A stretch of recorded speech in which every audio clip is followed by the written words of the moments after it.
suis Laurent Machureau, directeur général adjoint des services de la région Île-de-France, chargé des finances, de l'audit et du contrôle de gestion. Nous avons émis le 14 avril un emprunt obligataire vert et responsable d'un montant de 600 millions d'euros, donc un montant considérable, c'est l'emprunt le plus élevé de la région Île-de-France. Pour réussir ce type d'opération, je pense qu'il est essentiel d'être bien accompagné et bien conseillé. La plus-value du Crédit Agricole était largement sur le plan méthodologique. Et leurs conseils en amont, au moment de la préparation de l'opération, nous ont permis effectivement de bien mesurer ce qui était en train de devenir le marché du Green Bonds avec cette élévation des exigences des investisseurs. Ça, c'était très clairement leur message.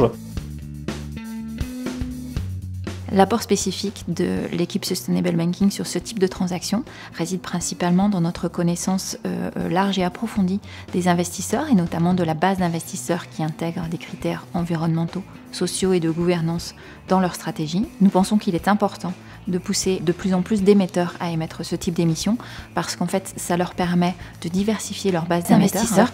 Cet objectif a été pleinement rempli puisqu'en fait la région Île-de-France a réussi à aller chercher 25% d'investisseurs étrangers, dont notamment des investisseurs autrichiens, allemands, mais également néerlandais et des investisseurs américains également qui sont venus, ce qui est quand même un fait notable pour une région française. Sur cette nouvelle obligation de 2014 émise par la région Île-de-France, nous leur avons conseillé de travailler avec une opinion indépendante sur les critères sélectionnés pour choisir les projets. Ce fut le cas donc avec Vigeo. Et nous avons accompagné la région dans la définition de ces critères avec Vigeo et dans la publication d'une opinion destinée aux investisseurs qui attestent de l'exemplarité environnementale et sociale des projets qui seront financés par ce bond.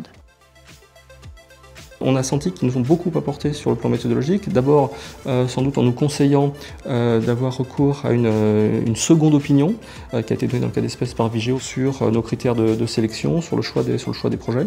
Donc, on a désormais plus des projets sociaux, des projets environnementaux, on a des projets qui ont plutôt une dominante mais qui doivent satisfaire un ensemble assez large de critères, 11 critères, ce qui veut dire qu'on a un reporting d'autant plus exigeant. Le développement du marché est potentiellement exponentiel sur les prochaines années.